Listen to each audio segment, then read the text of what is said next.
I don't think people understand the depth in which the federal income tax has screwed the American people, because the income tax didn't exist for the first 137 years America was a country.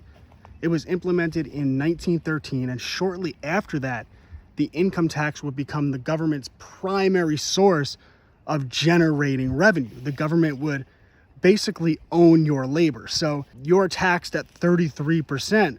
1/3 of your work for the entire year belongs to the government. But before the federal income tax, tariffs were the government's primary source of generating revenue. So the government would come along and say, if companies want to import goods from other countries, they have to pay a tax on those goods. And this was the government's primary way of generating revenue. So let's use Nike as an example. They want to outsource their labor to other countries, India, China, and basically hire people that work for under $1 a day, basically sweatshops. They want sweatshops. Well, when they go to import those goods into the United States of America, they would be forced to pay that tariff. So if it's 25%, they would have to pay a 25% tax on the value of the goods coming into the country. Now, they could either pay that themselves, in which now the government's primary way of generating revenue is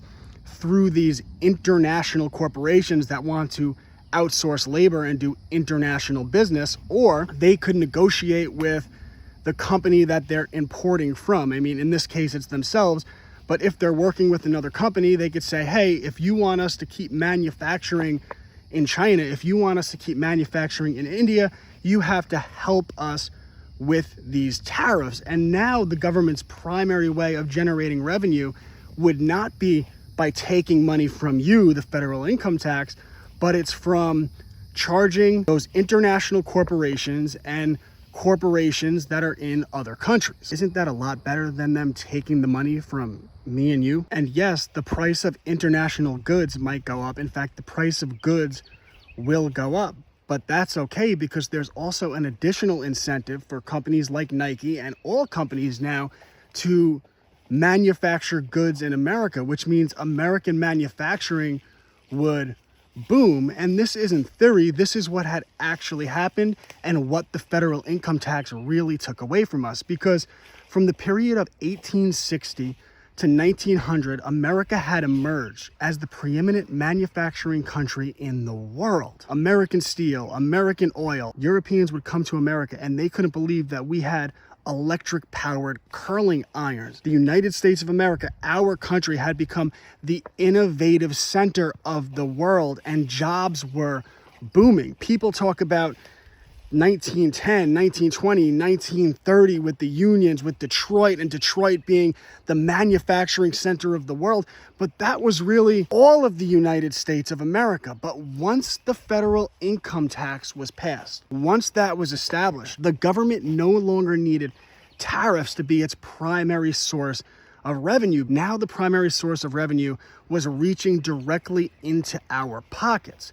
And once the government was able to do that, they were able to seriously consider abandoning economic protectionism, abandoning those tariffs, so that international corporations could outsource our jobs to other countries, and the government wouldn't be hurt, the cost of goods would go down, and the international corporations would do better than ever. But we would lose our jobs, and the government would take ownership over our labor. And that was the real cost of the federal income tax.